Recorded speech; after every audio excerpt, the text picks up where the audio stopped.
The one thing you want most is being actively repelled by the very act of wanting it. Every ounce of your focus, every desperate hope you pin on it, is building a wall between you and that reality. This script will explain the mechanics of a specific kind of emotional detachment that allows your desires to arrive. Understanding this means the difference between a lifetime of chasing and a life of receiving. The core of this paradox lives in the language of energy. When you are in a state of intense, needy wanting, you are vibrating with the feeling of absence. You are screaming into the universe, "I lack this thing." You are obsessing over a hole in your life. The universe, which responds to the frequency you are currently broadcasting, simply gives you more of that. It gives you more of the experience of lacking. It's like trying to tune a radio to your favorite station by gripping the dial with white knuckles and cursing the static. You can't force the frequency. You can only align with it. A desperate grasping energy is fundamentally misaligned with the frequency of already having. The state of having is calm. It's peaceful. It's a settled knowing. Your frantic search for the signal is the very thing creating the noise. But the architecture of your brain is actually designed to create this trap. It all comes down to a simple predictive loop that, once understood, can be deliberately rewired.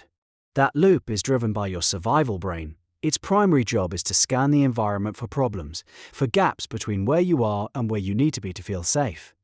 When you set a powerful intention, your brain can misinterpret that desire as a threat, an unsolved problem. You want financial security, but your account balance is low. Your brain flags this discrepancy. As a high-priority alert, it triggers a cascade of stress hormones.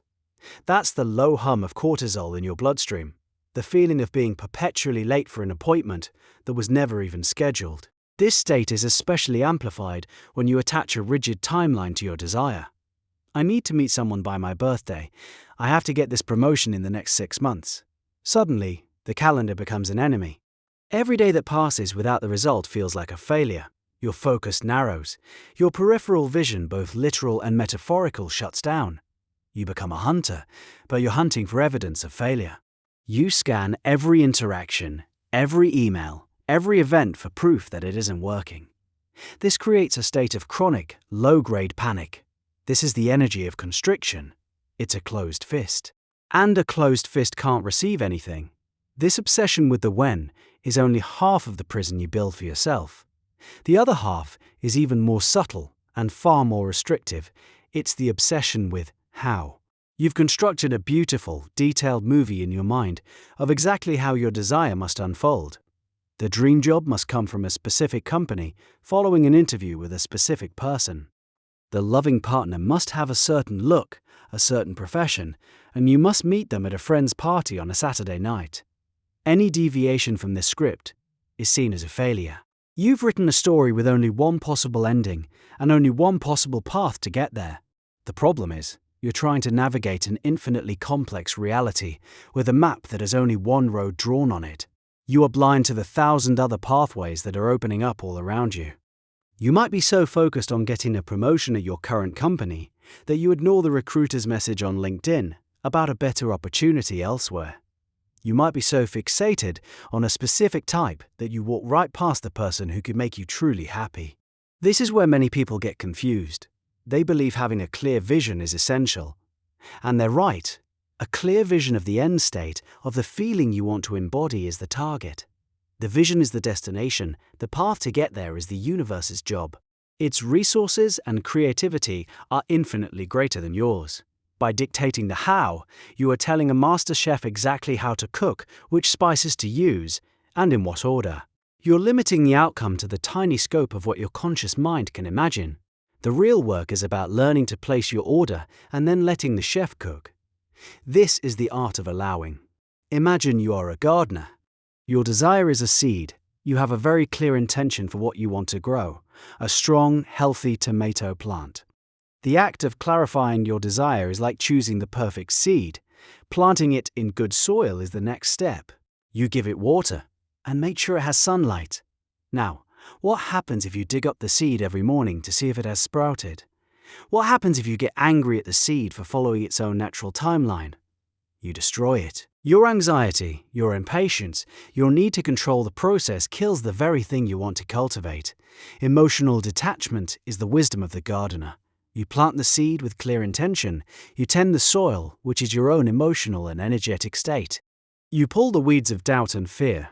You give it the sunlight of your faith, and then you let it grow. You trust the process. You know that the seed contains the entire blueprint for the tomato plant. It knows what to do. Your job is to create the right environment and then get out of the way. This requires a profound shift. You turn your focus from the seed itself to the quality of your garden. Your work becomes maintaining your own peace, your own joy, your own sense of wholeness, right now, before the seed has even broken the surface. Because that feeling of wholeness is the fertile soil the seed needs to thrive, this state of confident trust is often mistaken for something else entirely.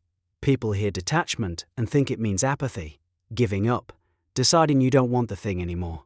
Apathy is the frequency of defeat. It's a low-energy state of resignation.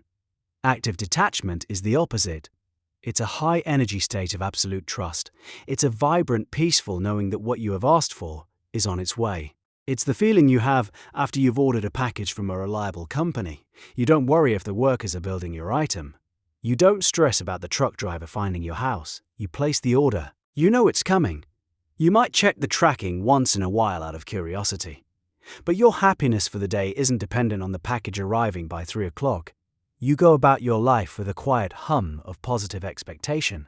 That's the feeling. It's a lightness, a sense of play. When you can talk about your desire with a smile, without that tight knot of anxiety in your chest, you know you're in the right state. You've released the desperate need for it to validate your happiness or your worth. You've found a way to be happy now. And paradoxically, that is the exact state that magnetizes the desire to you. It collapses the timeline. It accelerates the arrival.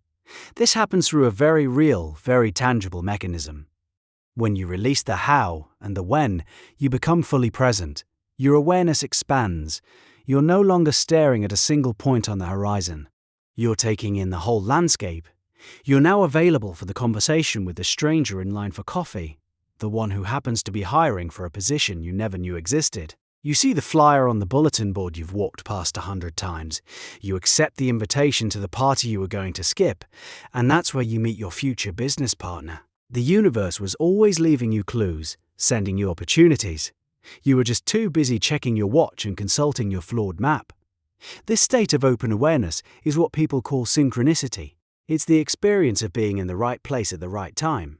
But it's a place and time you can only access when you're not trying to force a different outcome. You have finally stopped gripping the radio dial. You've relaxed your hand, you've taken a breath, and simply tuned your own energy to a frequency of peace and trust. Suddenly, the static clears, the music comes through, crisp and clear. It was playing the whole time. You just weren't on the right wavelength to hear it. Detachment isn't about killing your desire. It's about feeding it with faith instead of strangling it with fear. You release your attachment to the form it takes. You want abundance, but you stop insisting it must come in the form of a lottery win. You open yourself to a surprise inheritance, a brilliant business idea, or a promotion you never saw coming. You release your attachment to the timeline. You trust that things will unfold at the perfect moment for your highest good, a timing your conscious mind could never orchestrate. The feeling is one of profound relief. The burden of making it all happen is lifted from your shoulders. You get to enjoy the journey, knowing the destination is guaranteed. This is the ultimate act of co-creation. You do your part, hold the vision, tend to your energy. Then you allow the universe to do its part. Orchestrate the symphony of events that brings that vision to life. The gardener doesn't build the tomato. The gardener creates the conditions for the tomato to build itself. Your only job now is to tend the garden.